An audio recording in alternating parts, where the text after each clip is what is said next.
Hello friends, नमस्कार संगवारी हो। स्वागत है आप सभी का छत्तीसगढ़ न्यूज में एक बार फिर से।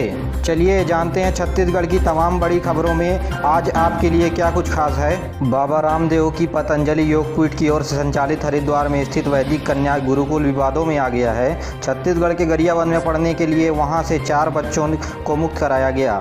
परिजन जब मिलने के लिए पहुंचे तो उन्हें कोरोना टेस्ट के नाम पर मिलने से मना कर दिया। आरोप है कि बच्चे को वापस हरिद्वार के गुरुकुल से गरियाबंद लाने के लिए 6 लाख रुपए, उसकी एवज में 6 लाख रुपए परिजनों से मांगा जा रहा है। जिसके बाद प्रदेश सरकार सीएम भूपेश बघेल ने मामले को संज्ञान में लेते हुए देर रात उन बच्चों को आश्रम से छुड़वाया। उसके बाद सीएम भूपेश बघेल ने बच्चों को उज्जवल भविष्य की कामना करते हुए उनकी घर वापसी कराई। एक हिसाब से बच्चों को अगवा कर उसके बदले में पैसे मांगने का काम उनकी कंपनी पतंजलि कर रही है। जिसके बाद बाबा रामदेव एक बार फिर विवादों में आ गए हैं। गौरेला पेंड्रा मरवाही जिले में प्रशासनिक और मीडिया के दबाव पर गौरेला में पदस्थ सहायक आयुक्त एस मसाराम ने अपना वो आदेश वापस ले लिया जिसमें उन्होंने कहा था कि टीकाकरण करवाना जरूरी है। अगर ऐसा नहीं किया तो जून के महीने का वेतन काट दिया जाएगा। ऐसा कहकर आयुक्त के द्वारा सरकारी कर्मचारियों पर आर्थिक दबाव डाला गया था। जिसके बाद ये खबर दिखाए जाने के बाद सहायक आयुक्त ने अपना आदेश वापस ले लिया है। बीजापुर के उसूर ब्लॉक में अब सड़क बन जाने के बाद बिजली भी पहुंच गई है। गांव में निःशुल्क बिजली पहुंचने के बाद ग्रामीणों के घर रोशन हो गए हैं। गांव में बिजली की पहल को सरकार की सराहनीय कदम बताते हुए ग्रामीणों ने सरकार के प्रति धन्यवाद ज्ञापित किया। बीजापुर मुख्यालय से 10 किलोमीटर दूर तर्रेर ब्लॉक और आसपास के गाँवों में सुरक्षा बलों के बीच सड़क निर्माण के बाद अब बिजली व्यवस्था भी कर दी गई है। वहीं नक्सली प्रभावित इलाकों में अब ग्राम पंचायत, आंगनबाड़ी केंद्र और उप स्वास्थ्य केंद्र बनाए जा रहे हैं। मध्य प्रदेश युवक की शक के दायरे में होने के कारण छत्तीसगढ़ में उसकी पीट कर हत्या कर दी गई। जी हां, मध्य प्रदेश के बॉर्डर पेंड्रा गौरेला मरवाही जिले के पेंड्रा में पशु तस्करी के शक पर ग्रामीणों ने पीट कर मार डाला। 5 गंभीर रूप से जख्मी हुए। जनपद सदस्य सरपंच समेत 22 पर केस दर्ज कर दिया गया है। 6 को गिरफ्तार भी किया गया है। जी हाँ, गाँव के सरपंचों पर मॉब लिंचिंग का मामला दर्ज किया गया है। जी हाँ, सरपंच के द्वारा सामुदायिक भवन में इन लोगों को बांध करके 2 दिनों तक लाठी डंडे से पीटते रहे और एक युवक की जान ले ली। बलौदा बाजार में कलेक्टर के आदेश के बाद सभी दुकानें 6 बजे तक खुलने लगी है, जिसमें से लोगों की भीड़ भी उमड़ने लगी है, जिसकी वजह से प्रशासन की चिंता भी बढ़ने लगी है। तो वहीं कसडोल जिला सरकारी बैंक में भी सबसे ज़्यादा भीड़ है। बैंक के प्रबंधक का कहना है कि राजीव गांधी किसान न्याय योजना के तहत किसान पैसा लेने बैंक पहुंचे हैं। इस वजह से हजारों की भीड़ बैंक में एक साथ देखने को मिल रही है। भिलाई नगर निगम में भाजपा पार्षदों ने भिलाई के जोन क्रमांक 3 में धरना प्रदर्शन किया। इस प्रदर्शन में पार्षदों ने निगम के ठेकेदारों को टेंडर नहीं दिए जाने का विरोध किया। इसमें विधायकों को जिम्मेदार ठहराया गया। पार्षदों का कहना है कि स्थानीय ठेकेदारों को टेंडर का फॉर्म नहीं दिया जा रहा है, बल्कि विधायकों के चहेते ठेकेदारों को फॉर्म दिया जा रहा है। इस कारण भिलाई नगर निगम को बहुत नुकसान झेलना पड़ रहा। टेंडर एक खुली प्रक्रिया है जिसमें से किसी को वंचित नहीं किया जा सकता।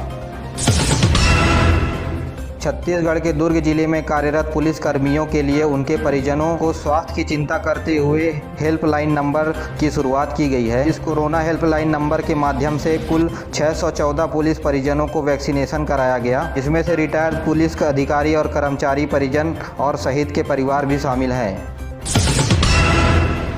भाटापारा में कृषि मंडी सुबह 6 बजे से 12 बजे तक खोलने के बाद भी अव्यवस्था का आलम देखने को मिल रहा है। लॉकडाउन के बाद किसान अपनी अनाज मंडी में नहीं बेच पा रहे हैं। लगातार 5 दिनों से तपती धूप में ही अपनी गाड़ियों को किसानों ने ठिकाना बना लिया है, जिसकी वजह से मंडी में काम करने वाले मजदूरों ने भी हड़ताल कर काम बंद कर दिया। तो वहीं किसान एक और अपनी अनाज मंडी पे नहीं बेच पाने के कारण गरमाए हुए हैं, तो मजदूरों को मजदूरी नहीं मिलने के कारण हड़ताल पर चले गए हैं, जिस वजह से मामला गरमा गया है। केंद्र सरकार ने सभी राज्यों की सरकारों को जून तक लॉकडाउन लगाने की सलाह दी है। लॉकडाउन की वजह से आंकड़ों में कहीं न कहीं कमी देखी गई है, इसलिए जून के अंत तक लॉकडाउन लगाने की सलाह केंद्र सरकार के द्वारा दी गई है। अभी भी कुछ जगहों पर रियायतों के साथ लॉकडाउन जारी है। अब देखना ये होगा कि राज्य सरकार इस पर अमल करती है या नहीं। वैसे राज्यों की हालातों को देखते हुए राज्य सरकार इस पर जरूर फैसला लेगी। आबकारी मंत्री कवासी लखमा का शराब दुकान खोलने पर बड़ा बयान सामने आया है। इसमें उन्होंने कहा है कि देसी शराब की दुकान खोलने के बाद उनकी समय भी बढ़ा दी गई है। 1 जून से विदेशी शराब की दुकान भी खोले जाएंगी और मंत्री ने ये भी कहा है कि शराब दुकान के बाहर भीड़ की मॉनिटरिंग हम कर रहे हैं। आपको बता दें कि लॉकडाउन के बाद जिस दिन शराब दुकान खुली थी, केवल 24 घंटे के दौरान 17 करोड़ रुपए की शराब बिकी है। सूरजपुर जिले में हाईलाइट कांड। लॉकडाउन के दौरान सूरजपुर के कलेक्टर ने जिस युवक का मोबाइल तोड़ा था और इस मामले पर युवक ने कमिश्नर के सामने करीब आधे घंटे तक बयान दिया, जिसके बाद उम्मीद जताई जा रही कि आने वाले समय में कलेक्टर रणबीर की मुश्किलें बढ़ सकती है। जानकारों की माने तो आम आदमी के पास कुछ ऐसे अधिकार होते हैं जिनका वो उपयोग कर सकते हैं। ऐसे मामले में युवक CRPC के धारा 154 के तहत संबंधित थानों में मामला दर्ज करा सकता है। यदि थाने में मामला दर्ज नहीं किया जाता है तो 154 के सब क्लास C के तहत जिले के SP को पोस्टल के जरिए शिकायत दर्ज करा सकती है, जिसे SP के द्वारा FIR के रूप में स्वीकार किया जाएगा। यदि इसके बाद भी अगर मामला दर्ज नहीं होता है तो आप जुडिशियरी मजिस्ट्रेट के सामने CRPC की धारा 200 का इस्तेमाल कर आप अपनी शिकायत मजिस्ट्रेट के सामने कर सकते हैं। इन धाराओं और नियमों के तहत किसी भी अधिकारी, कर्मचारी, नेता और प्रभावशील व्यक्तियों से डरने की आम इंसान को जरूरत नहीं है। दरअसल इस सब मामलों में हमें जानकारी कम होती है, इसलिए हम पीछे हट जाते हैं। छत्तीसगढ़ में लॉकडाउन का असर देखने को मिला है। पिछले 24 घंटे के दौरान 2800 नए संक्रमित मरीज मिले हैं। वहीं 6000 से ज़्यादा लोग स्वस्थ होकर अपने घर जा चुके हैं। नहीं साथियों, जांजगीर में एक युवक भी ठीक हुआ जिसका ऑक्सीजन लेवल 48 के करीब था। यही नहीं, आपको बता दें कि पिछले 24 घंटे के दौरान 69 लोगों की मौत भी हुई है। एक बार फिर से ब्लैक फंगस की मरीज की मौत हो गई है। पाली का रहने वाला युवक बिलासपुर में इलाज करवा रहा था। 25 मई को इस मरीज को सिम्स में भर्ती किया गया था, जिसके बाद हालात गंभीर होने की वजह से रायपुर रिफर कर दिया गया और उसकी मौत हो गई। तो वहीं बिलासपुर में 24 घंटे के दौरान 13 मरीज मिले जिनका इलाज जारी है। रायपुर में प्रदेश सरकार ने तीसरी लहर से बचने के लिए 100 करोड़ रुपए का एक्शन प्लान रखा है। आपको बता दें कि तीसरी लहर के लिए सिर्फ रायपुर में 5411 बेड हैं और 11 कोरोना अस्पताल हैं।